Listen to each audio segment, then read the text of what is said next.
All trustees are present. Public comments on closed session items. At this time, any person may address the board on any closed session item. Pursuant to the Brown Act, the board cannot consider issues or take action on requests during this comment period. Time is limited to 3 minutes per item, 20 minutes per topic. Just in case someone doesn't know who I am. Mary Beth Kelly. The one without a name tag? Yes, I don't have no name tag. Oh, but I think I do have your son, so not completely unknown. So I'm here to address you regarding negotiations. But first of all, thank you for joining the board. I don't live in Cloverdale at the moment, but there's no way. So not just to you, but all of you, even though I may not always agree with all of your decisions, appreciate that you show up and that you do the work, because it's a pretty thankless job. So thank you for joining. So just want to, because you guys are going to start talking about negotiations, from TAC, we kind of feel like we're on a merry-go-round, and we're going round and round and round. So we finally settled last year's contract at the beginning of this year. And now we're negotiating this year's contract. And yet we're almost over. The year's almost done. And yet we have to start thinking about next year's contract while we're still negotiating this year's contract. We want to say it's really important to settle a contract, hopefully before you even start the school year. But there's a number of reasons why we feel it's important. Having a contract helps improve recruitment and retention of highly qualified educators. When you don't have a settled contract, if you're looking at a district, it gives you a little bit of hesitation as to whether or not you want to go work in that district. Having stable working conditions affects our student learning, because our working conditions are our students' learning conditions. And it's really important also because it gives educators a voice in our professional lives. And it helps us to feel valued and respected in the place where we work. And sometimes it kind of feels like where we live.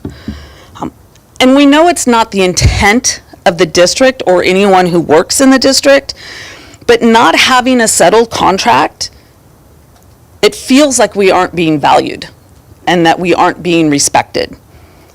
So we're here to ask you to please support our superintendent and enable our superintendent to settle a fair contract so that we end this year with a settled contract and on a real positive note, and so that we can get ready to turn around on that merry-go-round and start it all over again for next year. But hopefully next year we're not starting from behind.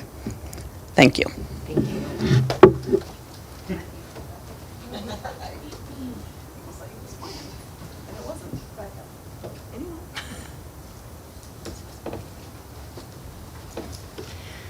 Hi, my name is Laura Shago, and currently this year I'm a 6th grade teacher for the first time. I taught 7th grade for 11 years at least, and when in 7th grade I kept fighting to get rid of our second set of conferences. It was like any change in the schedule and the kids go crazy. They just can't stay focused and can't learn. It's like a week of half days just is no learning. So I kept saying, I need that time to work on learning for our state testing. And finally they said, okay. And then they gave it to us. And they said, oh, but you still have to have half day because 5th and 6th grade have conferences half day. I was like, you didn't give me the time for the learning. This is for the kids. This is for their learning. Oh, great, teachers got time to do grading and lesson planning. That's not what it was about. It was about the time of nice sequenced learning, not changing their schedule, having a solid thing. So now I go to 6th grade and they tell me, oh, your first set of conferences, you have to have all the parents come to the conferences.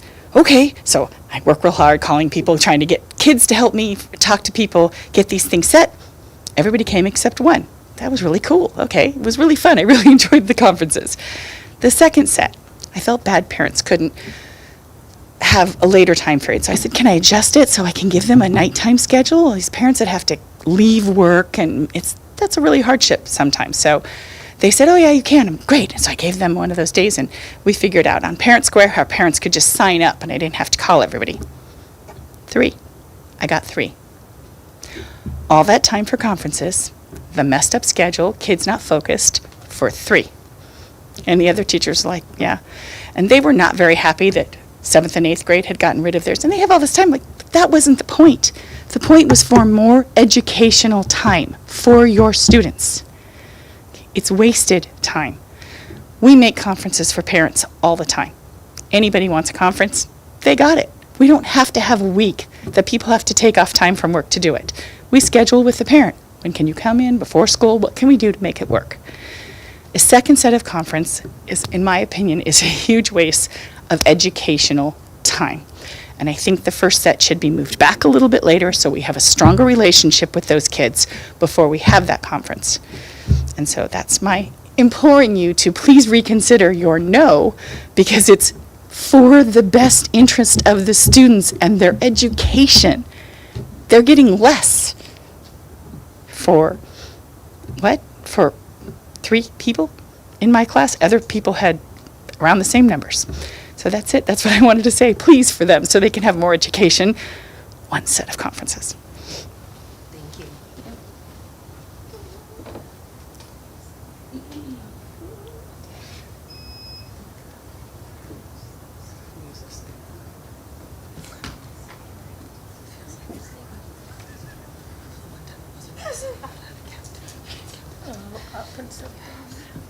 Hi, everyone. I'm Mary Ellen Wernet. I'm at Washington Middle School. I teach 5th through 8th grade social studies this year.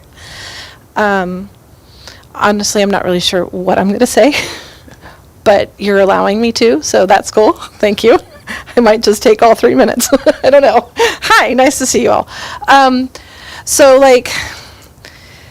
It is a little frustrating to hear that we don't have a contract. That's sad. Am I happy that we are all here together as a solid district? Heck yeah. There's been a lot of tumult happening, right? So it means we need to start getting creative in how we're going to do this. And of course, there's things way outside what I understand because I'm not on negotiations. But it might come down to looking at some of the language that we'd like to clean up. And so I would like to encourage you maybe to think kind of outside the box on how we've looked at some things.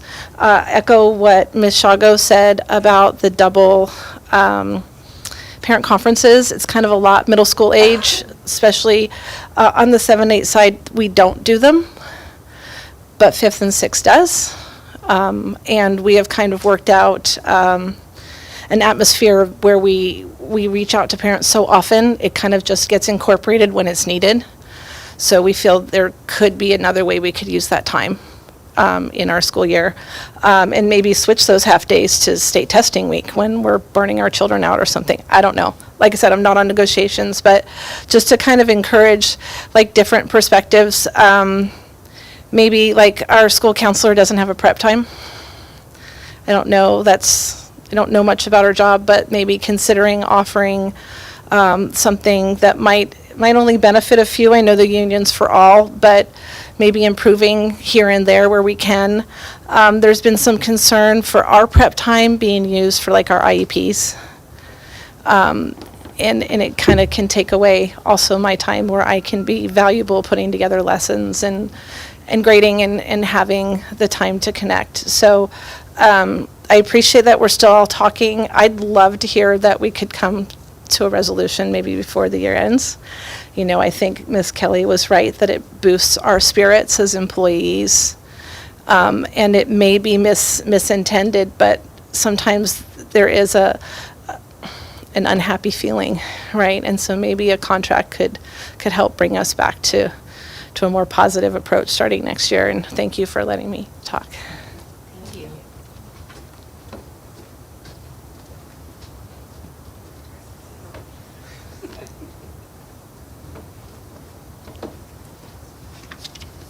Hello, I'm Leanne Henry. I teach 7th grade at Washington School. Been there a long time, but I'm moving to the high school to teach U.S. history, which I'm very excited about.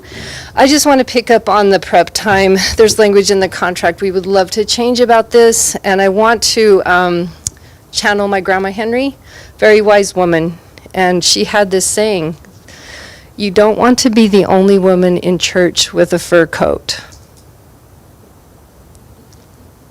Do you get it? You don't want to be the only woman that has a fur coat, because everybody else envies it, right? So with the prep time, a lot of the time teachers are pulled during their prep time to go to IEPs.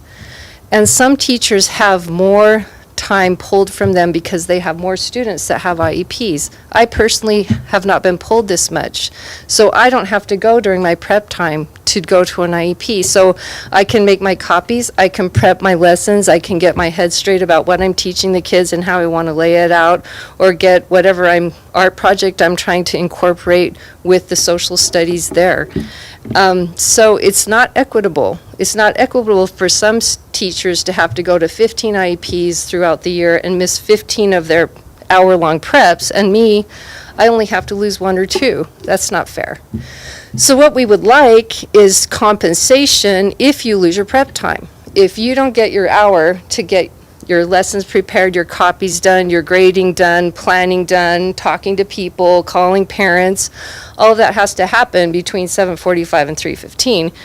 If you don't have that, is it 45 minutes, 50 minutes, hour, 50 minutes? If you lose that a lot, it hurts, and you end up spending your own time doing it. So it would be really great if teachers that give up their prep time could be compensated for that time, for that 50 minutes that they're giving up. Thank you.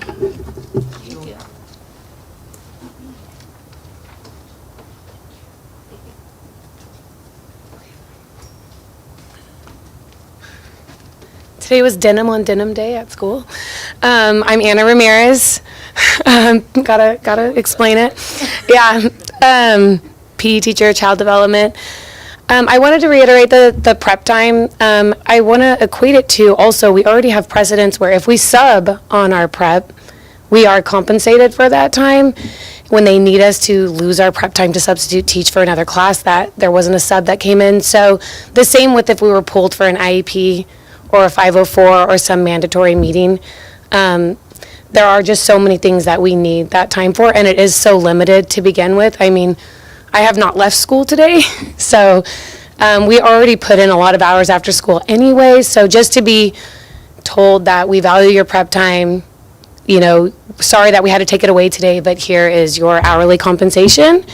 Secondly, too, I am on the negotiations team, and I'm new, and I have to keep sitting there and reminding myself that we're bargaining for something that the year that's already passed. And that is kind of, it does take a little mental shift, like, wow, okay, so we're almost through this, and yet we've already completed the work. So that does have a little mental drain attached to it. And then just lastly, I keep on saying that whether we're here, and many of us live in this community, and I'm one of the people that lives in this community, but a lot of our teachers don't, and we have to make our contract as, you know, what's the word I'm looking for? I don't know, as great as it can look in order to attract those people from out of town to stay here and become a part of our community. So, thank you for listening. Okay. Thank you. Thank you.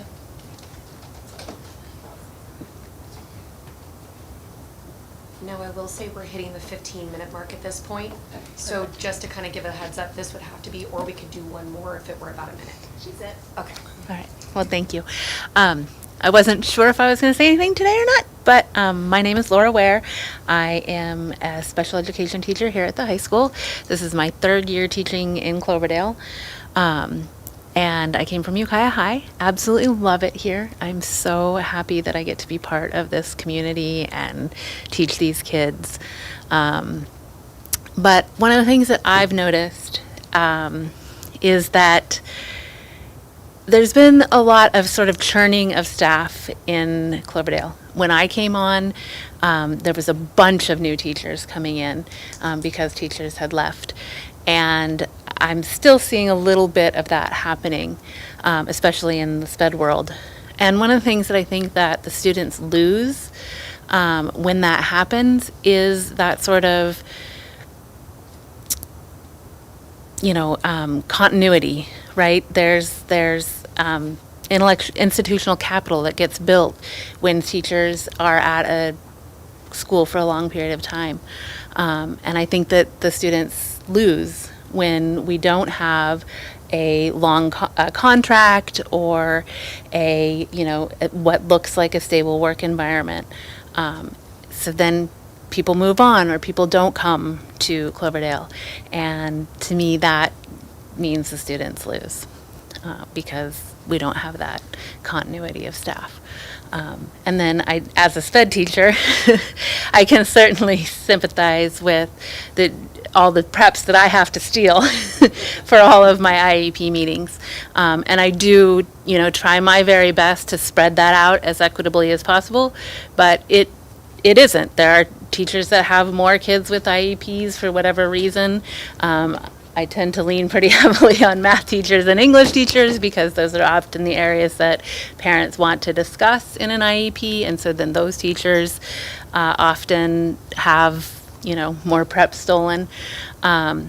Or not stolen, but they're expected to be at a meeting during those prep times. And it would definitely be a helpful thing if I could say, hey, yeah, I'd love it if you'd come and support the student and we can make this great plan, but I'm not taking something away from you to do that. So, thank you very much. Thank you.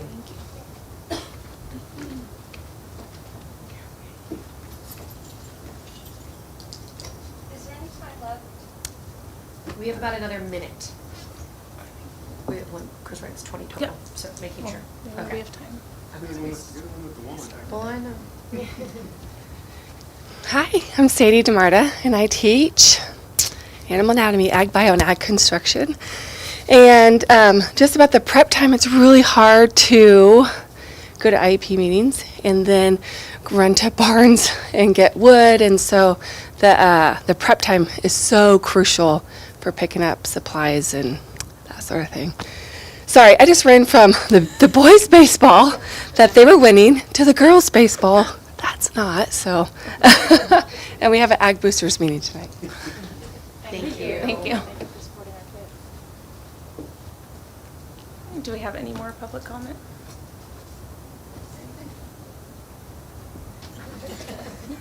Okay, thank you. So at this time, we will move into closed session, and in closed session, we are going over C1, Public Employee Performance Evaluation, and C2, Conference with Labor Negotiators for tax, CSEA, and Superintendent. So we will go to closed session at 5:18 p.m. Thank you, guys.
To open session at 6:25 PM. Let me find my place. And if we could all rise for the Pledge of Allegiance. I pledge allegiance to the flag of the United States of America and to the republic for which it stands, one nation, under God, indivisible, with liberty and justice for all.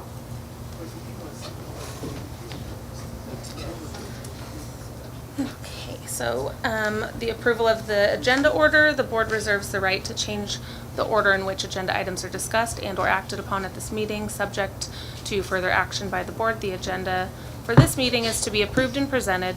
Items may be added to this agenda for discussion or action only as permitted by the Brown Act.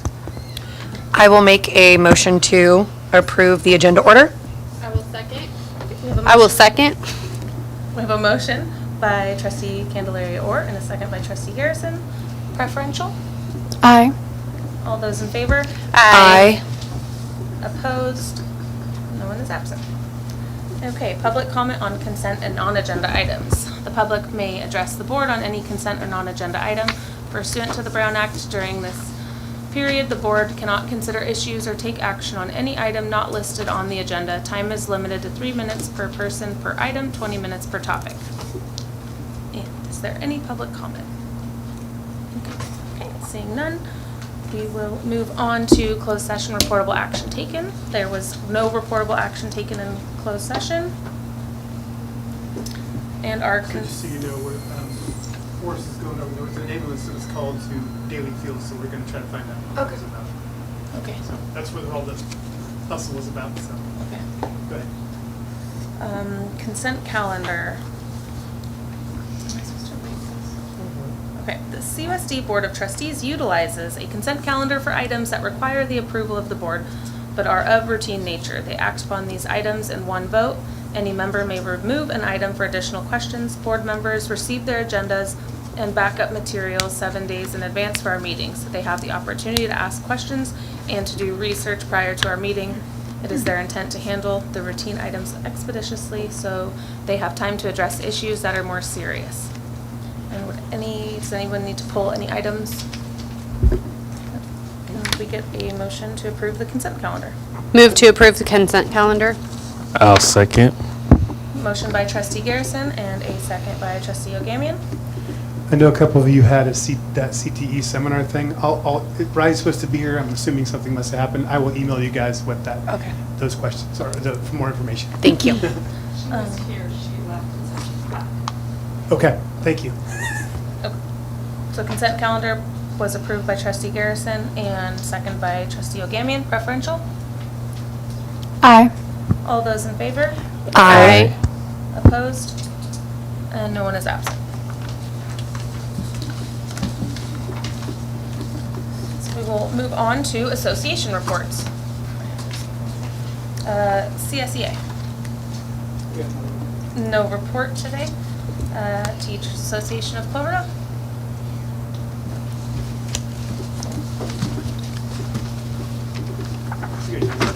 I am. Okay, I'm Leanne Henry. I'm representing TAC. I'm TAC Vice President. Just want to apprise you of what our union is reporting to our TAC board at our TAC meeting during these 90 days of May, 100 days of May. The high school's excited for the Early Childhood Development Lab, and Community Unity Day was a success. Washington, we're looking forward to a school-wide end-of-school field day celebration called Eagles Unleashed. And it's the whole school going to be out on the field together. And tomorrow is our open house, and everybody's invited to come to our open house if you would like to. Jefferson's excited to tour their new classrooms and gearing up for their open house, which is next week. Is that right, Michelle? Next week? Okay. District-wide, generally speaking, we're dealing with the morale mostly due to large class sizes. It's difficult to meet the needs of 30-plus students, and we're very, very, very hopeful that our contract can be settled before the end of the school year. I also have a question, and I don't know if it's appropriate, and it's about the protocol of the board. I've come here sometimes and addressed you guys during open session, when you can comment. And I sometimes wonder if you guys have questions about what we say. And I'm wondering, if we say something up here, when do you get to ask us questions about it, if ever? The report one, you can't, they can't, they're free to do it. So you can- It's just but- during public comment if it's not on the agenda, essentially. So is that your specific board policy, or is that just normal protocol for That's all just school Brown boards? Act. Okay. But we I can d- ask clarifying questions. So during open session? During public comment, yes. Correct. Yes. You can? Yeah. Okay, because I always feel bad that you can't, like, ask for some clarification about what we're just talking about. So, thank you for telling me that. Okay, thanks. Thank Thank you. So we will move on to district reports and Jefferson Elementary School.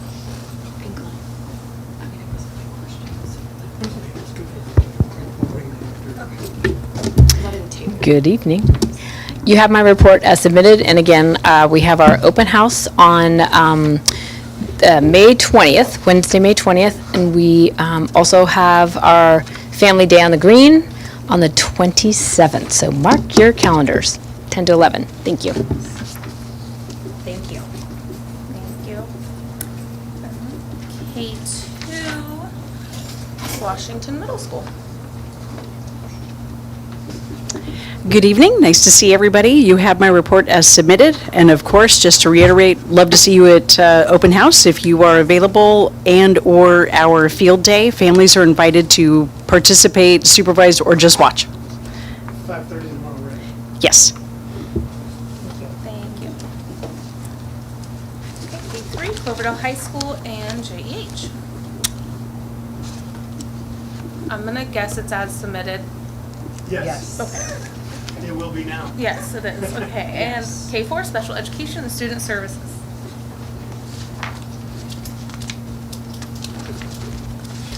You have my report as submitted, unless you have any questions.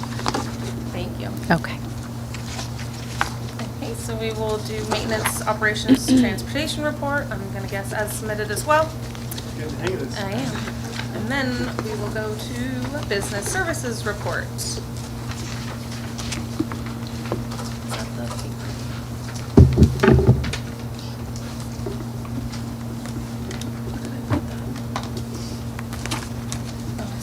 Okay, so this month we're going to talk about a couple of different things as we go through here. Our first slide is about enrollment, and our enrollment currently is 1235. Our enrollment at Seabeds at the beginning of the year, which is in October, that's our October, the first Wednesday in October is our date that we take our count, was 1248. Last year it was 1303, and so we're going down a little bit. We did go down from, last year we went from 1303 to 1263 in May. That was quite a drop. This year, at least from 1248 to 1235, we're not having as much of a drop, so that's good. And if anyone wants to come and work on enrollment projections with me, I'm happy to, we can talk about enrollment. 17-18 was the highest enrollment that the district had, which was 1440. And then after that, it's been 1312, then 1318 and an uptick, and then 1303 for 2 years in a row. So that's where we kind of are with enrollment right now. It looks like it's holding steady this year, which is good, and we're hoping for that for the next couple of years.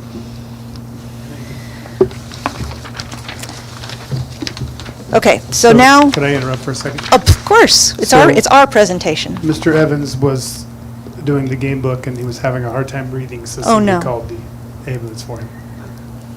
He Oh, no. was taken by ambulance, so I have nothing after that. Anyway, proceed.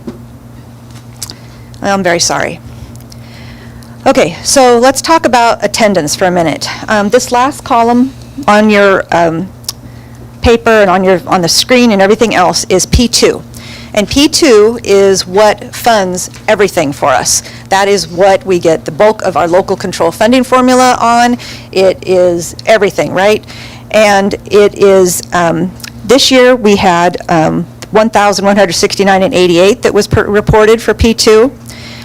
And it was, the high school had about 93%, elementary school had a 94, JEH 93, Washington about 93% as far as the P2 numbers. And P2 represents the first 134 days of school for us, because it's the last period, Ed Code says it's the last period ending on or before April 15th. So for us, that was the 8th month, and so that was 134 days. Now, does that mean that the attendance from there forward doesn't count? No, that's not true. I don't want anyone to think that, because our auditors actually look at that. They look at our annual as well, and if we have too much of a dip, if we've dropped too much and stuff, then we get flagged for that, and then other things happen. So your attendance does matter all year long for all 180 days. So, any questions about ADA? We're going to, next month, when we talk about the June budget development, we're going to go further into the local control funding calculator and more information, and you'll see how these P2 numbers then are actually put into play. Okay, then let's talk about revenues. These are the revenues as of the end of last month, and we are at about 93% for our local control funding formulas, 76% for other state revenues. And what are those other state revenues that we're still waiting on? Mainly, those are mandated cost block grant funds, home to school transportation funds, and unrestricted and restricted lottery. Fourth quarter for unrestricted and restricted lottery don't come in until the following year, even though they count for this year. It makes accounting really fun. And then other local revenues like interest and things like that is at 91%. So overall, we've received about 93% so far of our funding.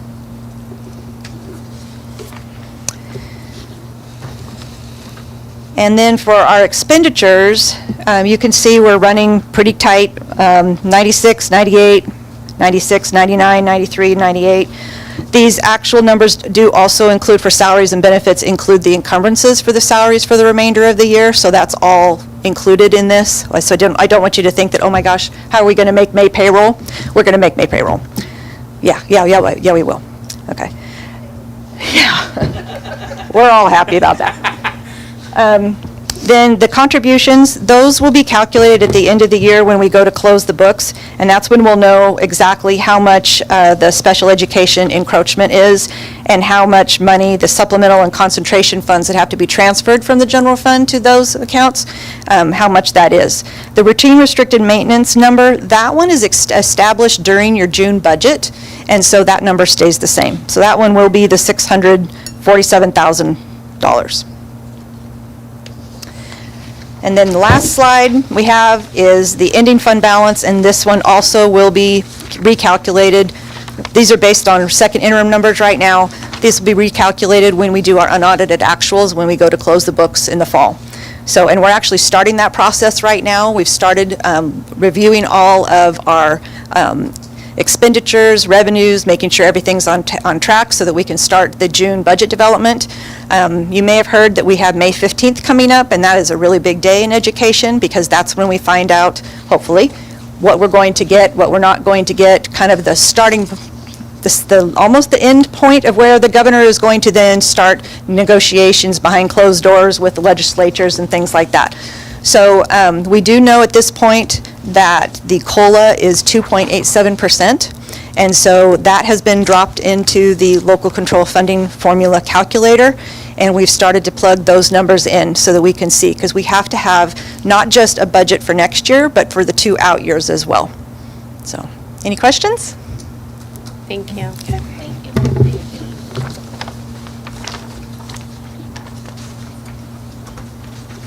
we will move on to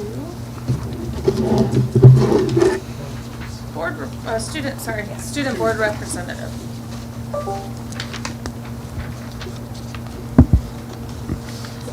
So we recently had our senior portfolio night, and I think that went really well. And we also had community unity day, and I was busy doing AP testing, but all my friends said it was really fun and they enjoyed it. And we also have our senior grad walk and our senior awards night Thursday, the 28th. The senior awards night's going to be at 6 p.m. and the grad walk's going to be at 1 p.m. And we also have the CHS play this Friday through Sunday. And for our high school graduation, it's going to be on Friday, June 5th, and it starts at 6 p.m. And any photos and stuff starts about, I think, 5:30-ish. And we also have an FFA banquet on May 19th at 6:30 p.m. at the Citrus Fair, and tickets are $5 for that. And that's my board report. Thank you. For your grad walk, do you guys go Jefferson, Washington, and back? Yes.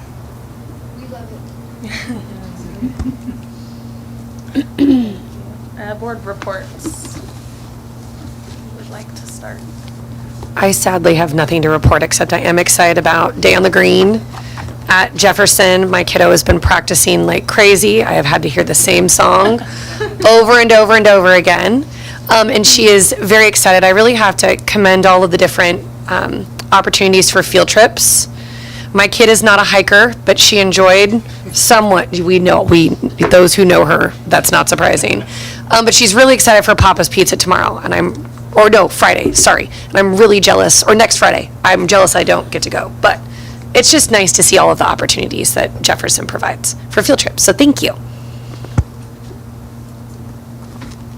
I attended the SARB meeting, and as Ms. LeVay said in her report, there was 2 students that were recalled due to continued absences. So we'll recall you if you're not doing better or staying the same. And there was no new referrals, and we'll just reevaluate once we start next school year. And I attended the Jefferson Elementary School closed campus presentation because the superintendent and Ms. Bunting were driving on the senior trip. So I was able to attend that, and there was good attendance, good questions asked. I did encourage everyone that spoke up that there would be 3 open positions on the school board this coming election, and I welcome them all to sign up for that. And there was a Measure H meeting, which we'll discuss in our presentation. Thank you.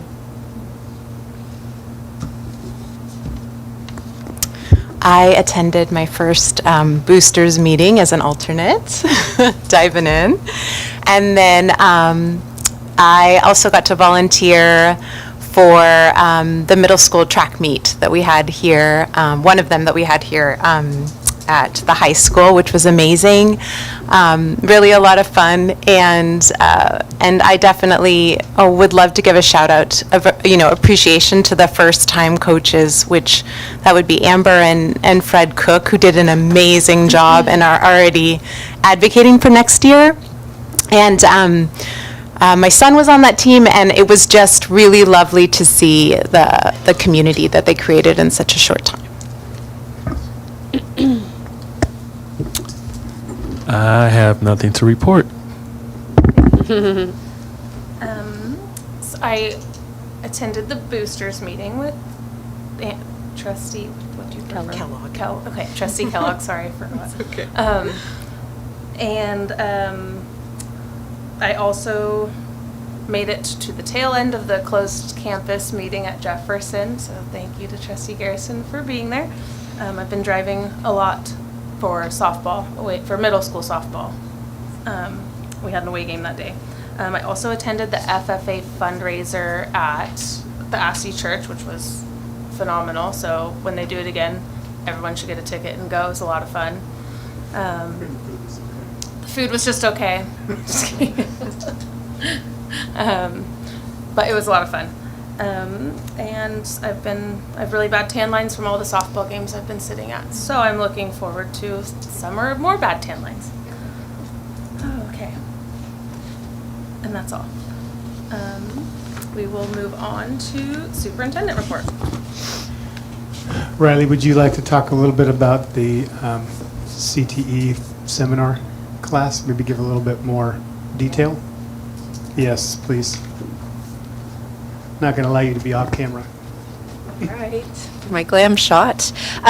First, I just wanted to say that the food was delicious, and Lance was our cook, so that was why she said that. It was great. So for the CTE seminar class, we offer CCAP classes at Cloverdale High School.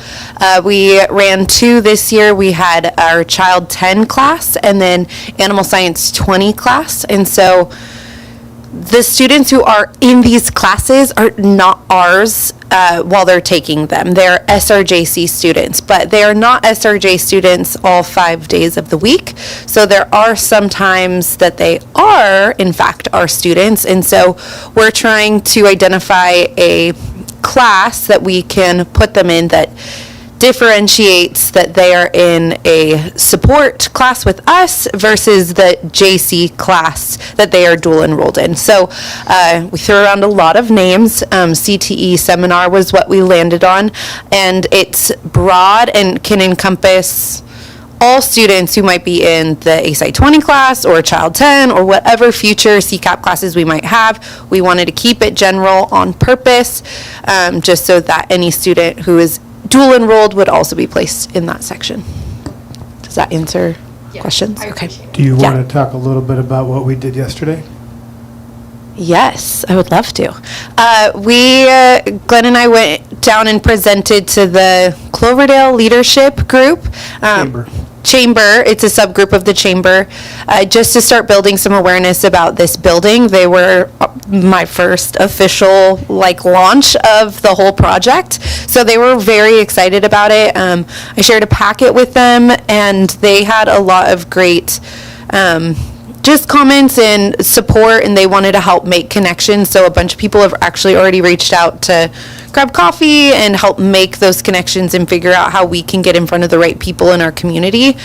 So that was kind of our first just awareness building moment that we had. And right now that's what I'm fixating on, is just building awareness, meeting with Todd Lands, for example, and just trying to make sure everybody knows what's happening before we hopefully get these $1 million donors lined up and people aren't surprised in our own community about it. So just getting the word out, and it went really well. Yeah.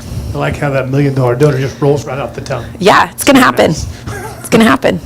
I have a question going back to the dual enrollment. When you talk about the students not being ours, but they're ours, if there was a student, say, who attended Geyserville or Hillsburg or Windsor or whatever, or maybe just is some random person in the community and wanted to take that class, would they be able to take that class and attend it here, or is it just for our students? That's the purpose of the CCAP, is to make it just for our students on our campus. However, with the Geyserville thing that you just said, we have talked about the idea of to fill some seats to invite other campuses, but it's a matter of all of our bell schedules aligning, which just feels like an impossible challenge. But it is something that we've talked about, other high school child development or animal science classes coming to us to fill, because you have to have a minimum of 22 to run a CCAP class, and it's hard to get 22 kids to give up their free period. So we've brainstormed that idea, but in terms of like an adult or a community member participating in the class, that's not the goal of a CCAP.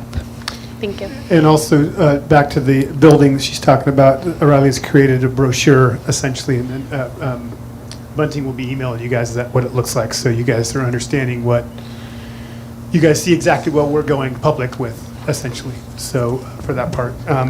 Oh, and also what I appreciated was Riley actually sent that out to the advisory committee for us to get feedback on, and so I really appreciated that. Thank you. Yeah, they had great feedback, just information that was missing or what could really build our case. So the advisory committee provided a lot of support to make it more in-depth, and also provided the recommendation for a website for CTE. So that's something we're working on building, but websites are really hard to build, I guess. So it's taking some time, but that's like a summer project that we're going to take on. Yeah. Thank you. Yeah. Thank you. So I also went to the FFA event, which was nice. I was kidding about the food. The food was good. This is Lily's last meeting, so thank you, Lily, for being a part of our. Thank you. Also, this in June, I will not be having an article in the Cloverdale Connect. I felt it a little selfish because they're already printing out pictures of every graduate, so I didn't want the whole thing to be all about Cloverdale School District. We also, if you noticed on the consent agenda, we have a retirement this year.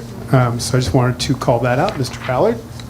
And also, tomorrow I will be giving a very similar to my State of the City address that I gave at the chamber to the senior center tomorrow. So I'm also going to be showing a video of our new. I got some drone footage. I think I showed it to you guys too. Of the, if I haven't, I'll forward it to you. Of our new building over in Jefferson too. So we'll talk a little bit about that. And other than that, I don't have anything else. Thank you. Thank you. Okay, so we will move on to report and discussion, Measure H update.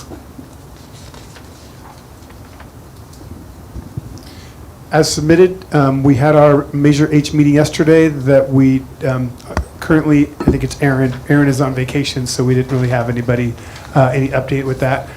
Basically, we are done over there. They're just kind of putting the finishing touches on it and the punch list and stuff too. And my understanding is by the end of the month, we should be, for lack of a better term, have the keys ready to go. We are still looking at the first week in August to have a ribbon cutting open house, basically just to have it all open.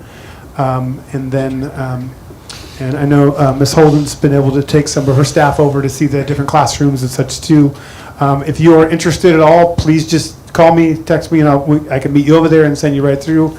There are a few just items that the construction company left in there and that we'll just have, so it's really not open for the public yet necessarily, but if you need to, just call me, we can certainly go over there. I have Friday off. After I drop my kid off, can I go and check it out? Yes. Okay. Just text me about what time you're Okay. coming, then we can easily go over there, yeah. We'd love to show it off, it's awesome. It's great, so. Other than that, it's as submitted. Thank you. Moving on to O2, PG&E easement at Cloverdale High School. Yeah, so this is in your board packet. So to give you an idea visually, so where, and again, you're going to have to help me with the field. The baseball field that is on the high school campus. What's the name of that? Hoffman, thank you. So if you kind of visually see that there's a batting cage that is on School Street, right?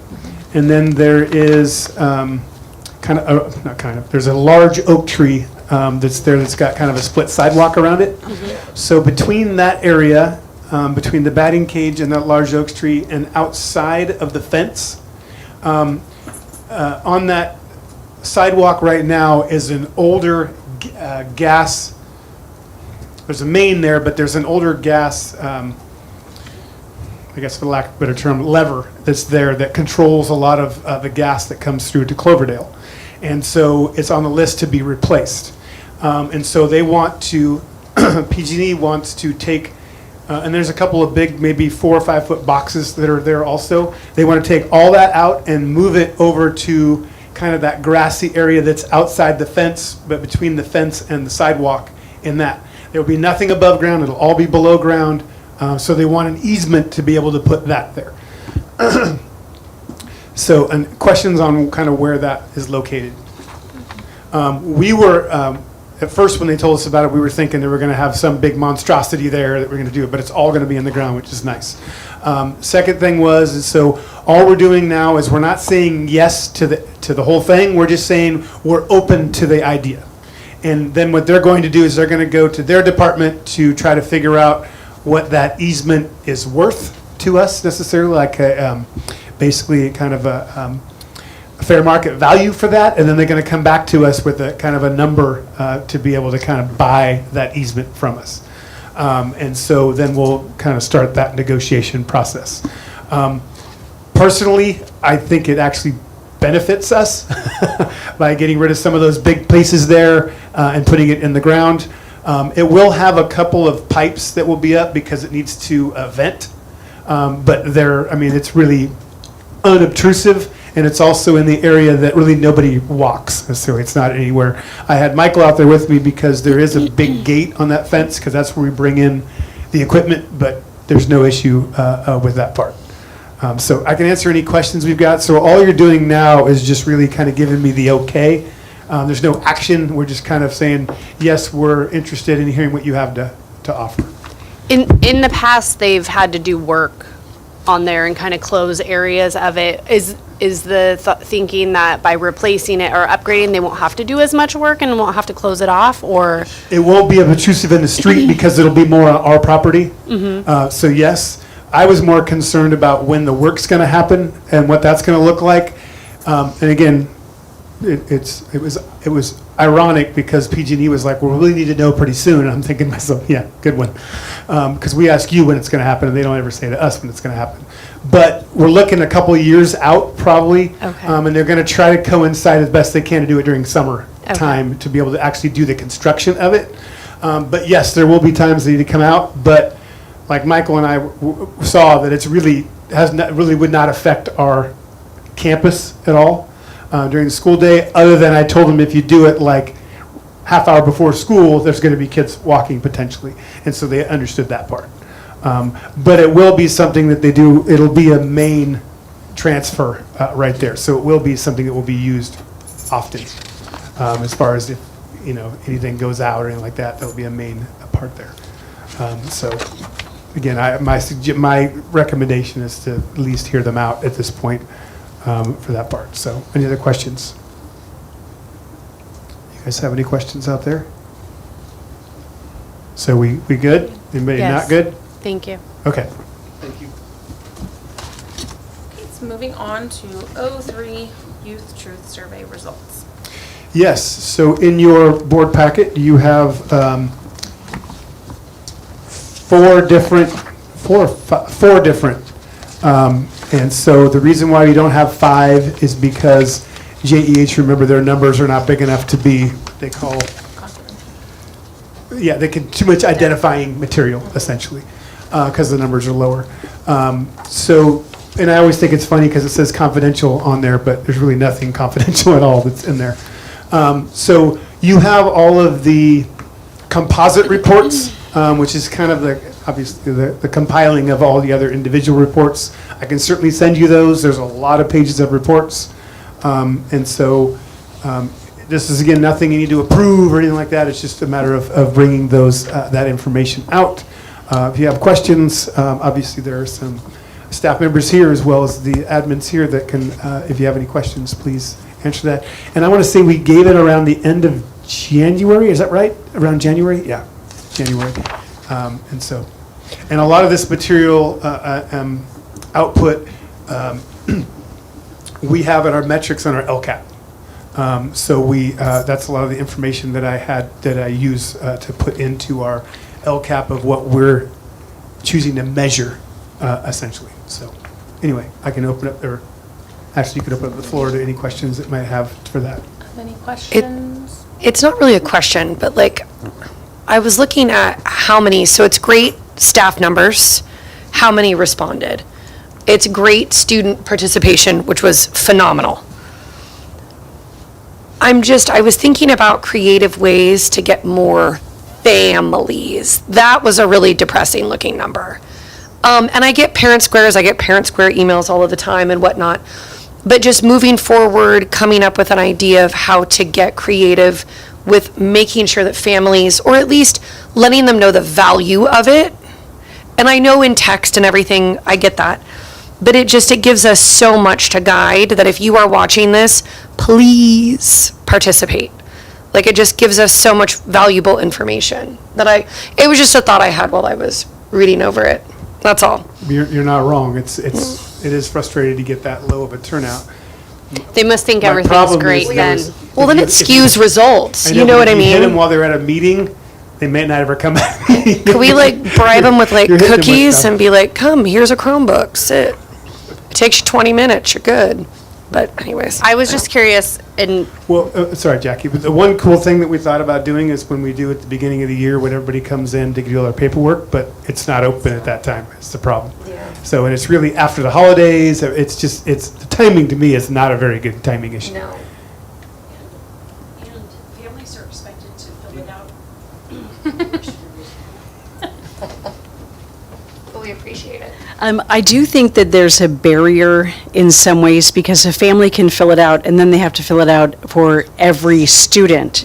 And so that I think gets laborious for families, especially with 2 or 3 kids in the district. So there's that. But I agree, we need some more creative ways to reach families. And last year we had Chromebooks set up and we had morning Chromebooks, afternoon Chromebooks, and it's a hard sell for families to come in and do it. We're busy and it's. And I have to it's take not one. like 2 minutes either. I mean, it's. Oh, no. We do them at staff meetings. Predominantly at my particular school, or they'll give some time elsewhere, but, they're not short. Yeah. So I understand. But it is incredibly detailed. Sorry, Jackie. I was just going to ask, what is the cost to do this? Nothing, it's free. And- SCO, I believe, covers the cost. Okay, and then you answered my question is, we get these results and what do we do with them? But you said we use it with the Yeah, LCAP, but I'm just curious, have we looked at a trend to see like over the years, is things getting better? Are things getting worse? Are we And that's coming. are we making changes to have things get better? Is And that's that- coming on the LCAP when I bring it to you in June. Okay. I don't have it yet because it's not Yeah. done yet. But it's, in the small amount that we get, we've made great strides. To be quite honest, we have. I know it's a small number of parents that are doing it, but it is in a positive trend. I would say mostly up and down, and you'll see that. Well, and I think it works really beautifully with all the work that you've been doing in the district, or we've been doing with MTSS. Like, I think that if we could figure out how to kind of incorporate that, or, obviously use that as data to help guide that process, now that the trainings and everything and whatnot.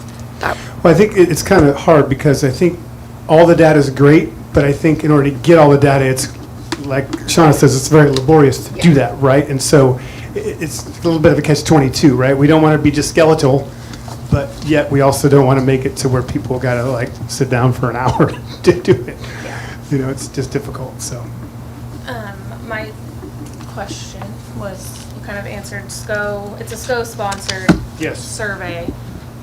Well, I think a lot of districts or counties outside of Sonoma County use it also. I'd never heard of it coming from Humboldt.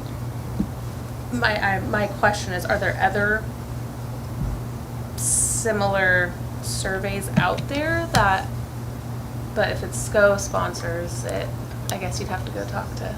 I know what you mean, and I Something don't. else that's not as. I don't know, most places, like in my previous district, we created something on our own through like a Google form, essentially, it did the same thing. It was nowhere near as robust as this. Right. But we were able to do that too. I don't know if the staff or teachers want to talk to it at all about, as far as, he felt like the kids were, You got to go to the podium though. you don't have to go, I mean, it feels bad to say that, but. I don't know what their thought was. I know we do it in class, in school, obviously, and I I'm don't just know. curious if maybe staff members, principals, if it would be beneficial to look at some other way to gather this data that's. Regarding the students taking it, they kind of click through, just like all of us do when we're pressed for time and don't want to do something. Yeah, hope that answers your question. Yeah. I was just thinking while you were speaking that I thought maybe we should just talk to each other, maybe come to open house and ask the parents how they feel about the school, or, instead of doing it through a computer. I know it's more. Setting up a table at Yeah, open house. yeah, like how do you or- feel about how do you feel about the school, or even have just a piece of paper they could check things off, like what do you think needs improvement, or write something with a pen and pencil. There's a concept. Slow down. Yeah. Yeah. Old school. I know what you said about students are clicking through it, so Yeah. it's great that so many students did it, but how accurate is the responses Yeah. if it's just. When it's that And to be big, frank, Yeah. I click through it too. I'm gonna be honest, I have two kids. Yeah. They get the same answers. Yeah. Sorry. Because I'm like, I want to get on my stuff. I just want to add that for my class, where I have a lot of special education students and English learner students, we kind of did it together. And I think there's I think probably across the board, there's a lot of vocabulary that the students really did not understand. So I spent a lot of time in that class period trying to explain to the students what the questions were asking them. That's what I deal with too. It's either that or they're like, well, why are they asking me this? And then they don't quite know how to answer it. Or some of them just feel uncomfortable answering the questions is what I've run into as well. It's a good way to exercise your legs if you want to come up and talk. I just want to say I've not read this year's data and the results yet, but Didn't want to read this many pages. I actually really love reading it. I think it tells a really great story, and I just know from last year's data that I read, there were some really awesome things that stand out. Like, our students are the happiest students in Sonoma County.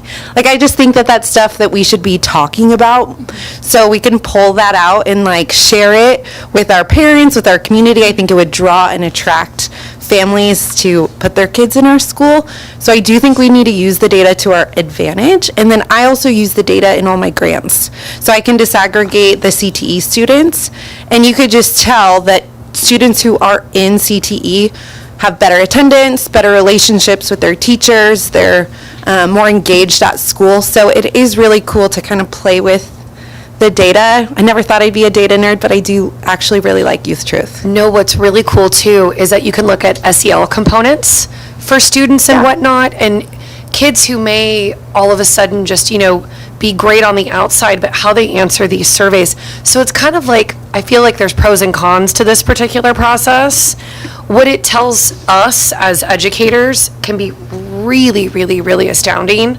But at the same time, it's like there are obviously, I'd love to see another method that we could achieve similar results, but it not be as much of a hurdle for so many in the process, but that would take some homework. So maybe that's my job over this summer. I know the questions are different for the age, but the method, like the platform doesn't change. So high school, I'm sure it's easier for high school kids to go through this. They are used to doing a lot more things in school.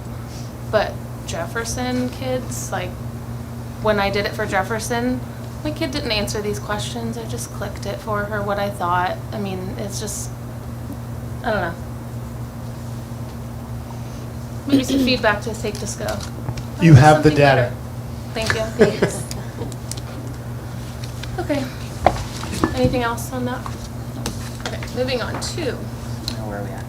04, California School Boards Association 2026 Annual Education Conference attendance. Yeah, so I wanted to put this on here because we're in somewhat of a unique position this year, right? So I think it garners a discussion. The conference is in San Diego. They do go back and forth between northern and southern. It is a worthwhile conference, obviously, but it is in beginning of December, and we have to sign up prior, right? In November, we have an election, and so there's that. So I'm just, and I know that Ashley and I think Double O are the ones that are not on the Schedule. ballot, right? So I'm just kind of there's no action. We want to have a discussion about kind of what we're thinking for that part. So I was one of the ones, sorry to jump in, guys. I'll just be quick, though. I was one of the ones who really wanted to go to it. I've only been once in now the 4 years, but sitting back and thinking about it, number one, San Diego would be way more expensive than San Francisco, hands down. And also with three of us up, I think that it would be better to hold off this year and then look into next year. But that's just my opinion. I'm torn. I agree with that, but I also feel you have potentially 3 new people coming on, and it's a great way for you to get to know each other, and you're going to be learning a lot of stuff, especially with new trustee workshops that happen ahead of time. And I think that it's important to have available for the potential new trustees. You'll know who it's going to be. They won't have been sworn in yet. I'll still be on the board, but I'm not going to go because I feel like it's a waste of district funds for me to attend it when I'm going to just be coming off. But I feel like it's really important for anyone coming on. Well, we would definitely know if 3 people for 3 seats put in, right? We would know that probably in July-ish. Closed by August 1st, isn't it? Well, it depends. There's kind of some weird language in there depending on, yeah. Go ahead. So my experience, it's a lot of really good information. It like really kind of pumps you up to being a board member. It's like refreshing. Like there's so many ideas, so many really cool seminars. But out of all of the conferences there, individual little seminars I sat through, the most beneficial ones were all of the pre-conference ones that I've gone to. Yeah. And do those fill up quick? They usually do, right? Usually, it'll be tough. So- Most will be full if we wait until August. to sign Well, up. and My don't they opinion. offer new trustee But we have workshops? to also sign up in June. basically. But don't they offer new trustee workshops after the election where you can go? I feel like they've done that in the past. but I it's don't not- know that. That's a good question. that I don't Maybe, know. is that something we can find out, that we Well, could but reach also out? what I'm worried about too is what if we have somebody new that hasn't planned on it and they can't? That's you why know. I'm saying maybe if we can find out if there's any like local, even like, Okay. I've gone, when I did the governance, Meg, yeah, training? that master's in governance, I did it twice, and I traveled to Sacramento and maybe Larkspur or somewhere down in the East Bay. So it was local, and I know SCO has done some as well. So if that's an option as well. They I know we usually do those didn't do it the last year or the last 2 years because we were trying to save money. They usually do the Masters of Governance once a year. Every year they'll provide that. But I'm curious if they're going to offer a new Most of it's trustee been online worksheet. now. But a new trustee workshop, Oh, got it. whether it's CSBA or SCO. Yeah, I don't know that. But Because doesn't CSBA usually run the Masters of Governance? Correct. But I feel like the new trustee workshop would be more beneficial than the To a new masters in trustee government. than It's masters, it's a quick class, like a one-day thing. I think on election years, so which would be every 2 years, my opinion is that we don't, just because it seems like a lot of working pieces. But on the out years where there is no change on the board, like next year it would be in Sacramento, would be a great year for us to go. That's gonna be less expensive. We have 2 years of guaranteed the same board unless something happens, but for the most part. That's my opinion. Should It we was ask the expensive, Opinions of but- everybody else? Yeah. What is everyone else's opinions? I mean, I think we have a virtual course that I took for like 6 weeks or so, Yeah. and that was helpful. And It that's was also SSDA, I think, right? So I think that's helpful. But I do agree it will be beneficial maybe for when it's not an election year that we all go to Sacramento or wherever it is because it is closer. But yeah, that's all I got. Andrea?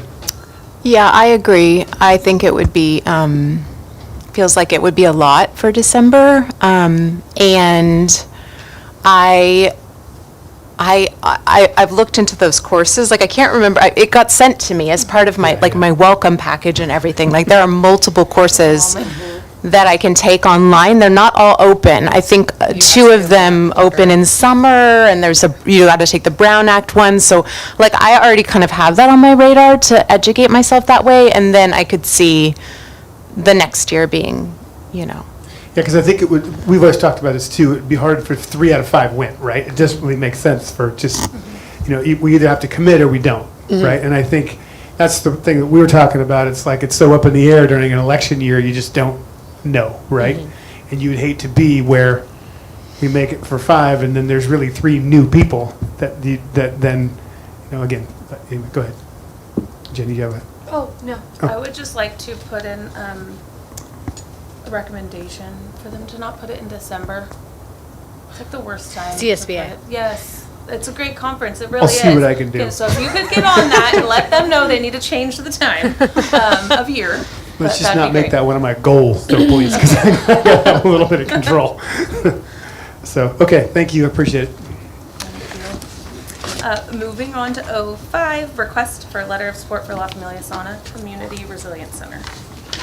So frequently I get, seems like this last year's been more frequent than years before. I get a lot of requests for letters of support for things.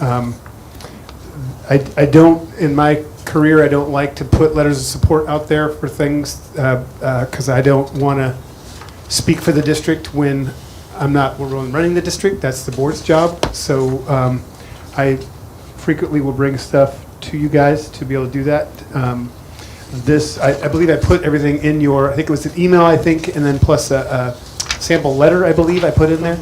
And so just my opinion on this, I think, whether you want to take it or not, I think letters of support are difficult when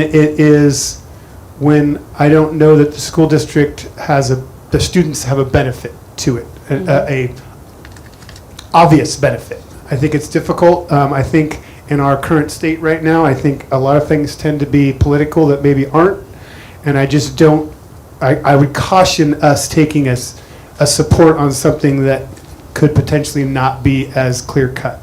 I'm not saying particularly for this one, but I'm saying just in general, when you support stuff, it's that, right? It's support, and so we're putting something behind that, right? And so I just would caution about what we're supporting that isn't for necessarily the direct betterment of our students and our staff. I'm kind of all over the place, but I hope you understand what I'm saying. For example, we were asked in the past about would you do a letter of support for like I've been approached by Esmeralda, for example, to do a letter of support. And it's just, I just feel a little like it's a little bit testy out there with that. And so I hesitate to do that, to give any support.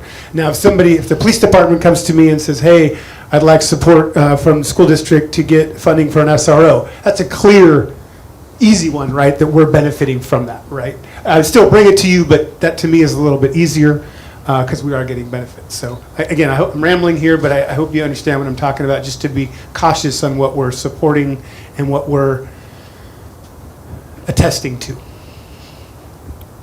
I think I know this topic is specific for this request, but I think it can kind of flow into a bigger conversation on what we as a district should go forward with, and maybe that's a future agenda item that we could bring forward for letters of support. I don't think we as a district should be writing letters of support for every special interest group that comes to us that wants to start something new, unless they are a true partner to the school and it benefits what we're doing in our district, because we're going to get inundated by all sorts of letters of support. Right, and you bring up a point that once we dip, right, then it's hard, then we're picking and choosing, right, which makes it difficult. So good point. I guess for me, for this letter, though, our demographics are very much served by this particular organization. Like, I feel that the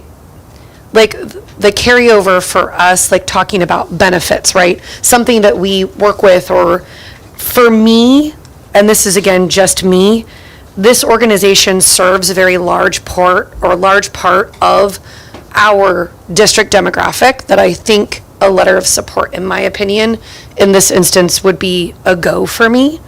But I do agree, trying to figure out, kind of a process of how we kind of go about this, because I do agree with we would be inundated, and I get it completely, 100%. I just think with this particular instance, I think this does help our district. I think that it benefits many of the families that their students go to our schools. So We don't have that data, though, to show that. We're just assuming that. So I feel like we would, how do you know? Well, for me, I mean, looking at just the sample letter, like low-income families, like all of these different groups to me are represented in our data of who our students are. So, I mean, I totally 100% agree, like making sure that the organization does, but as a letter of support, I guess I just don't see the harm in it, is just my point of view. I just go back to what Trustee Lopez-White said, is if we let one, then we're potentially opening it up to all, and I feel like maybe we need to have a policy on it. or guidelines or something like that. I just think if this is for a grant and there's a timeline, and I do agree, this one, yeah, but again, that's my 2 cents. I feel like just for this one in general, I don't think our letter specifically is going to make or break their grant. And if that is the case, then this should have been brought to us a lot sooner, and there should have been true partnership with the school long before, where we could have gotten more data, gotten more questions answered, or I don't know how I'm going about that, but, oh, sorry, I talk a lot. Any other input? Sorry. My first question is, I'm a no on this letter of support, because I would like to make sure that if we are to support an organization, there is a direct benefit to not just a particular demographic, all our students. That's number one. And secondly, it seems like it should be hopefully a letter sent to the city, sent to other people rather than the school board, because we're focused on students in our schools particularly. Additionally, I would hope before we ask for any, write any letter to support any organization, we actually investigate the organization. We actually see what they're doing. I just can't just ask for a letter of support and I have no idea where. I mean, you say this in the letter, but I gotta see your history. Like, in my opinion, I gotta see a history of what you use your funds for, what you actually do. And are you, so that's where I'm coming from. I needed to serve all our students. But I would love for us to acknowledge that not all students need the same supports. Like, we all come from different backgrounds, we all have different life experiences, what we're born into, language barriers, socioeconomic things, that if we were to only ever show letters of support, and I get that we want all students to thrive. I'm not denying that, but just acknowledging that different groups have different experiences, even within just a school district, it happens, I guess. No one's denying that. It's just my perspective of, if I was to put my name on a letter of support, I don't want any potential of saying, well, yeah, you don't meet X, Y, and Z's criteria, so we can't help you or assist you. I don't know. That's how I work. I see both sides, but I certainly take the point that we should be conscious of, like, our population's needs and sensitive to that. I think where I feel slightly persuaded that this is not something I would want to do at this point is the sort of form letter, the way they've reached out. Like, for example, if they had invited us to take a tour, if they had even itemized specifically how they are assisting students in our schools, if they had taken the time. I don't think that would have taken a lot of time, to be honest with you, if they have access to that data, or they can share specifically what's happening for our population. I think that would feel like, a gesture towards partnership. And I would say I would share my colleagues' like somewhat discomfort with how like loosey-goosey it is. So I would feel open, but I don't actually feel like there's a huge good faith gesture on their part, or a lot of considered. I don't feel there's a lot of considered. I don't feel they've made a considered case, but they want our stamp of approval. And I don't think it's enough to say, yes, we care about our community, so we're just a yes for you.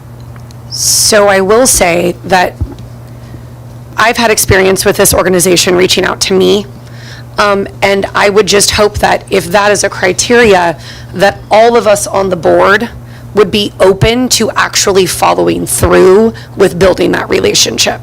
That was what I would love to see. Because we get emails asking us to go to meetings, or at least I have in the past, and I can't speak obviously for anyone else. But if we say we want to build these relationships, then I would just hope that when given the opportunity, and that outreach, that we would then take advantage of that and just put our money where our mouth is. For me, if that's what we're looking to do, to feel like this would be in good faith just moving forward. I just want to circle back on kind of my original comment on multiple requests coming in. Sometimes I feel like we need to revisit what we are on the board for, what our board meetings are for.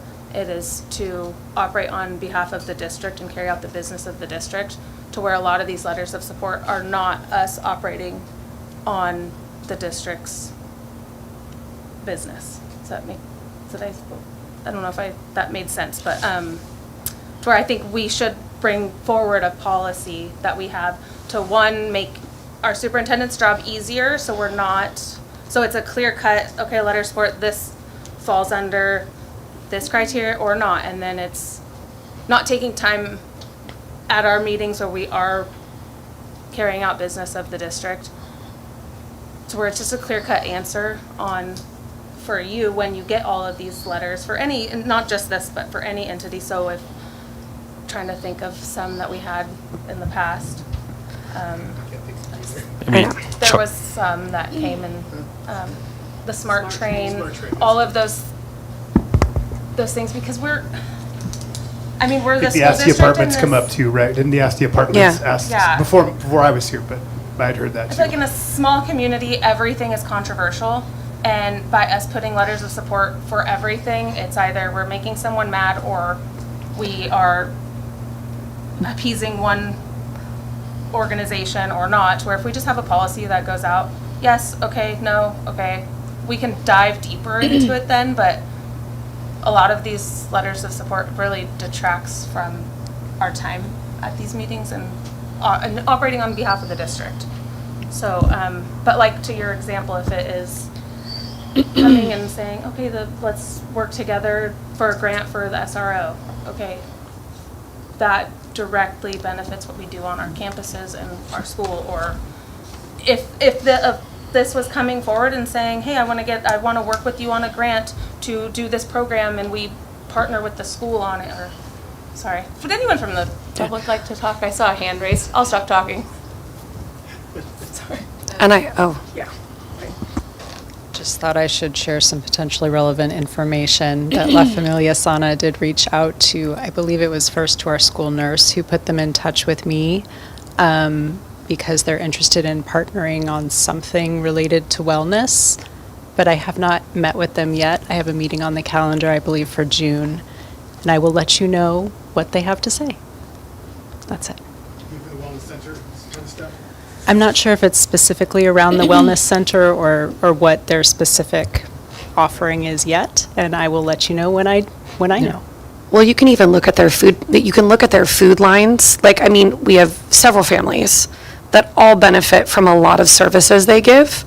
But again, I'll be quiet now. Yeah, but my question would be, if I had a church that wanted to ask for a letter of recommendation about X, Y, and Z, if I had, I don't know, softball league wanted to, I don't know, there's so many what ifs. So before any letter of support, I have to see a kind of a direct, at least for me, benefit for students on our campus doing district work. There's nothing stopping the organization for helping students off campus. Please assist, but I want to be cautious when it comes to what we're doing here in our schools. So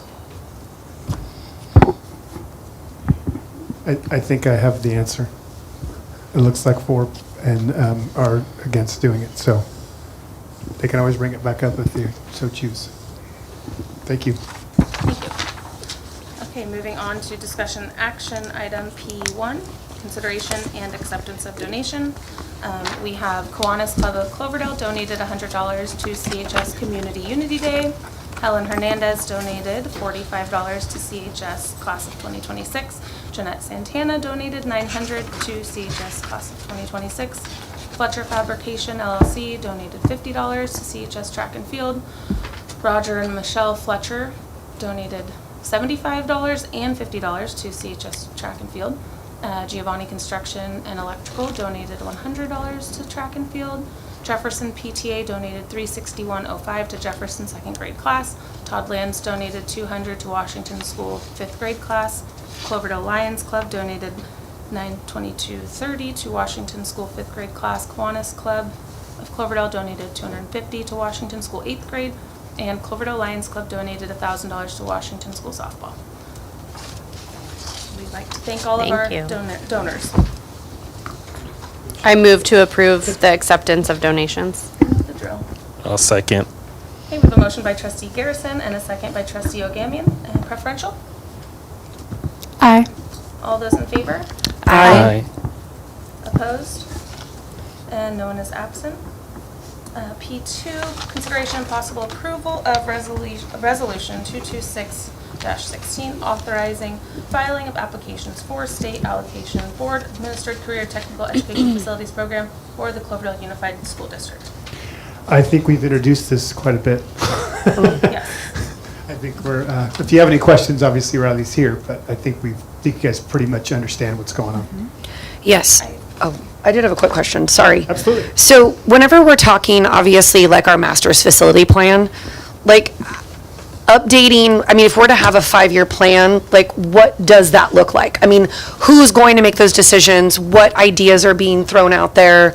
I know that there obviously are a lot of creative ideas behind, so I would love to hear some more. Yeah, so our last 5-year plan was done in 2016, sorry. And so the interest of just adding it now is just so she can send it off. But we're looking right now, meaning Kathleen and Krista and I are looking right now of actually doing a new facility plan, especially after we're basically done with the bond, right? And right now we're looking at kind of pricing and things like that too. It's not an easy process. So basically just kind of sketching what happens is we get a company that comes in, looks at all of our facilities, updates everything, creates a document, presents it to the board, questions, answers, things like that too, and then we have a document that we then approve essentially, and that gives us a roadmap of anything, priority, things like that too. So this is merely just to get her so she's able to apply, and then that's what we're going to do. There's just no way we could have done a facility upgrade by the time she needs to turn that in. And so, but that's kind of the general gist of what happens. And I would say, I know that they're usually, even the 2016 one sounds old, but it doesn't really, all they're going to do is kind of cross off stuff that we've had, and then anything that's now 10 years later will have moved to that kind of that new threshold, essentially.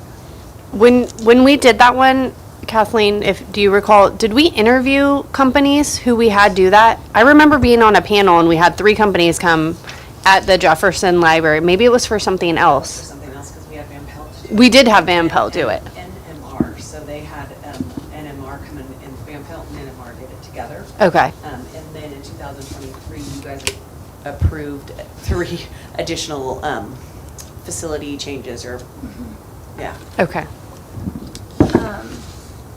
I have just a quick question on,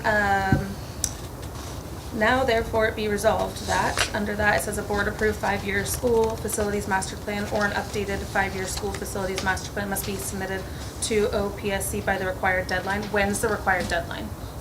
December. It is December. So we're looking at starting it probably in the fall is what we'll do. Okay, is that this December? Yes. Okay, and so we would, I just want. And we're, again, it actually coincides perfectly because we are overdue with what we need to do for sure. So it does. I just don't want to, I mean, yes. Well, they'll kick us out if we don't have it done. But I don't want our master plan to be rushed to meet the deadline, where maybe we should start earlier. No offense. Or work for you or something. Is that possible? Yes, I want it to be in depth we're going to because do it's it in been so plenty of long. time. It's just, there's no way we could have done it before she needs to Right. apply. So yes, Okay. that's the only reason why we're here doing this now. Any other questions or comments? Well, then I'll make a motion to approve P2. I'll second. Yeah, sorry. We have a motion by trustee. I do have a Candelaria. question. Do we know what the cost is going to be approximately to have it done? Because I remember it was just talked about that lots of today. money. It's not cheap. Van Pelt charged us about 40-something thousand. Yeah, it was thousands of dollars. But we, SSDA has kind of done a, I'm trying to think of that thing, it's a three-letter thing, where they ask for bids basically to do that, and those are more like closer to 25,000. So that's what we're looking at now, is who can give us for, it's still comprehensive enough, but yet not. Can we use, RFP, thank you. if there's any bond money left, can we use bond money to pay for this? I don't believe that that's allowed to do for bond money. Okay. Facility plan, it's not a facility. I mean, But yes, so look forward to that, it'll be coming, yes. So we're just started this week, actually, to start researching. what we Well, can that's do. less than what I was expecting, because with inflation. Well, but I that was in expecting it to 2018. be- That was in 2016. Correct, so, Right, okay, thank you. yep. Okay, so we have a motion by trustee Candelaria Orr and a second by trustee Kellogg. Preferential? Aye. All those in favor? Aye. Opposed? And no one is absent. Okay, we will move on to P3, consideration and possible approval of 2026-27 Declaration of Need for Fully Qualified Educators. So this is just something we do every year, so it allows us to be able to hire people that might have a not, there's so many of them, PIP and STIP and JIP and all that stuff. So I don't, JIP's probably not right, but it allows us to be able to do that. It takes board action to be able to do that, so we try to preemptively do it. Doesn't mean we're going to, it just allows us the flexibility to be able to do that. Any questions? Can I get a motion? I will make a motion to approve agenda item P3. And I would say, quite frankly, with all the layoffs going on in other districts, I'll second. it's like a buyer's season right now. Sadly. As far as that goes. So we've had, what'd you have, Shauna, like 13 people for the vice principal job? Even? Yeah, like 13 applicants, so, which is unprecedented in the last probably, 10 years probably. So, I know some other admins, even it's upwards of 20. It's a yeah, lot. and even the It's a teacher ones, lot. we've gotten a ton of people that have been Yeah, applying. So it's a that's lot. nice. So it's definitely a buyer's market right now, for sure. So we have a motion out there by trustee Candelaria Orr and a second by trustee Ogamian. Preferential? Aye. All those in favor? Aye. Opposed? No one is absent. P4, consideration and possible approval of resolution 226-13, specifications of the election order. So the board needs to take action to create an election order so that the county knows to put it on the ballot if there is a contested election. If not, if there's 3 openings and 3 people put in, then it's good. The only difference this year would be if 3 people put in and 2 people, let's say, put in for the 2-year one, then it would still be an election for the 1 2-year one. Does that make sense? Yeah. I think that's something that we should really pump the information out there too to our public, because they have to, when they go, if they want to run, they have to know what A 4-year term or a 2-year four-year term? or completing the 2-year term. So like Yes. trustee Kellogg, if you want to come on for 4 years, when you go to do it, you can do 4 years or the remainder of the 2-year. And I don't believe you can do for both. I think you have to declare. Yeah. I believe you do, yeah. Yeah, I think so.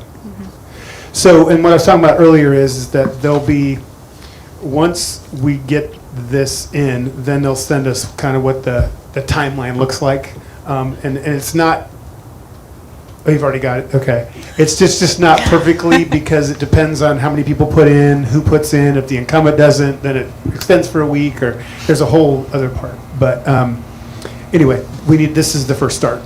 And then what we need to do is to verify, we think it's right, but we need to verify that we've got 2 4-year terms and then 1 2-year term. And again, the reason why there's a 2-year term is because trustee Zakowitz left midway through his term. So that person only gets to fulfill the remaining part. I think this is good because it doesn't cost the district any money. Well, it will if we have an election, because then we split it. But it'd be smaller because of the fact that it's in November, and a lot of people are going to potentially have elections. Well, I'm excited to run for another 4-year The term. special ones are what really cost a lot, right? So if we were to not, if we would have chosen not to appoint, we would have had to have a special election, which then would have cost quite a bit of money. I move to approve Resolution 226-13 specifications of the election order. Do we have a second? I'll second. Okay, so we have a motion by trustee Garrison to approve P4 and a second by trustee Kellogg. Preferential? Aye. All those in favor? Aye. Opposed? And no one is absent. Okay, we will move on to P5, consideration and possible approval of final action on resolution 226-14 and decision not to reemploy certificated employees for the 2026-2027 school year. So May 15th is the notice date for certificated and for classified staff. And then May is the actual final March action. 15th. You What did I said say? May 15th. So March both- 15th. March 15th, yes. So the May 15th date is the one for the final layoff notice. So it's still just at one FTE, and then we are required to notify that person by May 15th. for that. I move to approve final action on Resolution 22614 and decision not to reemploy certificated employees for the 26-27 school year. Unfortunately. A motion, do I have a second? I'll second. Oh, sorry. Okay. Oh, no, it's okay. Okay, so I'm going to give that one to trustee O'Gamian. Okay, so motion by trustee Garrison and a second, yes it is, a second by trustee O'Gamian. Preferential? Aye. All those in favor? Aye. Aye. Opposed? And no one is absent. P6, consideration and possible approval on final action on resolution 226-15 and decision not to reemploy classified employees for the 2026-27 school year. Same as last explanation. The only difference here is that the person that would have received this will not receive it now because she has taken a different job within the district that we had an opening. So, but we still have to take action on it to eliminate the position, but there will just be no noticing after this because it's blank now.